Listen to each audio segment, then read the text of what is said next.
Welcome back to CBS News coverage of the inauguration of Donald Trump. You were just looking at live pictures of the Capital One Arena, where Donald Trump, the 47th president of the United States, is heading shortly and will give remarks and is expected to sign a blizzard of executive orders and actions.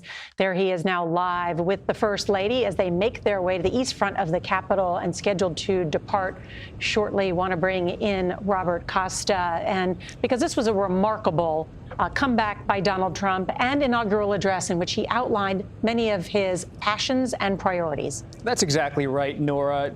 Earlier, John Dickerson, our friend, was talking about John F. Kennedy's 1961 inauguration, where he talked about a new generation coming to power. What you see today from President Donald Trump is a new power structure for the United States. It was on display in Statuary Hall. It was on display in his inaugural address. He talked about, quote, a radical and corrupt establishment, his words, for what he would take on. He talked about how, in his view, America's decline is now over. He called this Liberation Day.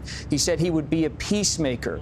This is an executive who is so confident in his skills, has already been through the presidency and been through political trials and tribulations, legal trials as well. And he comes in not only with a sense of a mandate, but what you heard in today's striking inaugural address is someone who's ready to get right to work on issues that are both highly controversial, but also something he believes he has a lot of support behind him on. And he will need the Senate Majority Leader John Thune, who he's talking to right now, along with his wife, to help carry forward that agenda and also put many of his cabinet picks and muscle them through a slim Republican majority in the Senate, where there might be some minor opposition to some of these candidates. But Thune is on board, even though he has expressed reservations about Donald Trump in the past. Senator Thune, I saw him last night in Washington, and he is someone who comes from a small town, Murdo, South Dakota, was a basketball star, captivated the Republican Party 2 decades ago by winning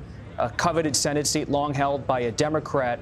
And he is someone, I'm told by his allies and colleagues in the Senate, really is able to build a rapport with President Trump. They're not similar in personality, but he recognizes that this is Trump's party. He wants to be someone who helps Trump get the nominations through. Perhaps Senator Marco Rubio for Secretary of State tonight. CBS News has learned from our colleagues that Senator Thune just told reporters he hopes to get Rubio done for Secretary of State as soon as possible. You're not going to see the same tension you saw with Senator Thune as you saw with Senator Mitch McConnell when Trump was first in the White House. Let's go to our congressional correspondent, Scott McFarland, who's right there for us on the east front of the Capitol with a view of everything. Scott? Yeah, the motorcade is beginning to queue itself up for movement here to bring President Trump from the Capitol the short drive to the basketball arena where the crowd has long been awaiting him. You see the conversation, and Bob notes it, with Senate Majority Leader John Thune. It's a key relationship, obviously, but I'm going to watch for a different dynamic. The House Democrats may be the firewall for those who want to contain Donald Trump's instincts here and his legislation.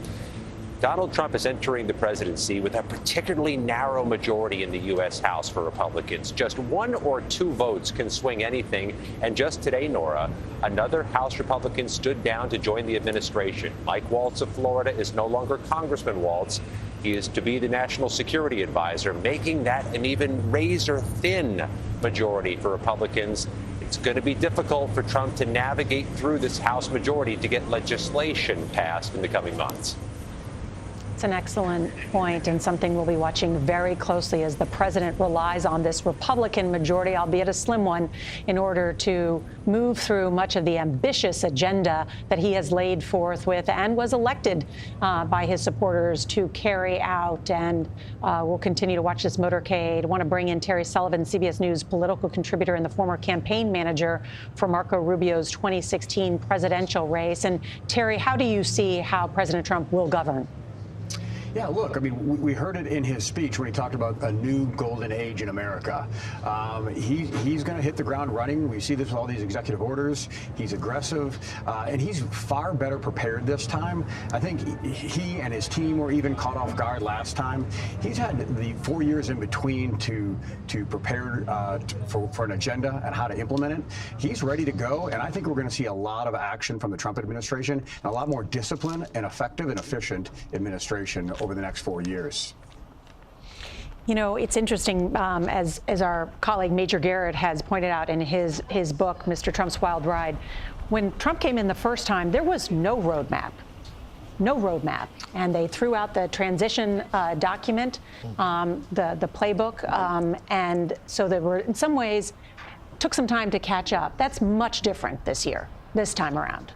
It really is, and well, Terry, I think, can appreciate this too. That where it's been most organized, it would seem, is in the national security space, especially in preparing Senator Rubio to become Secretary Rubio tonight. His team coalesced around him. He's brought along some old aides, and has essentially been left to organize his plans, at least, somewhat independent of all the other planning that's been going on.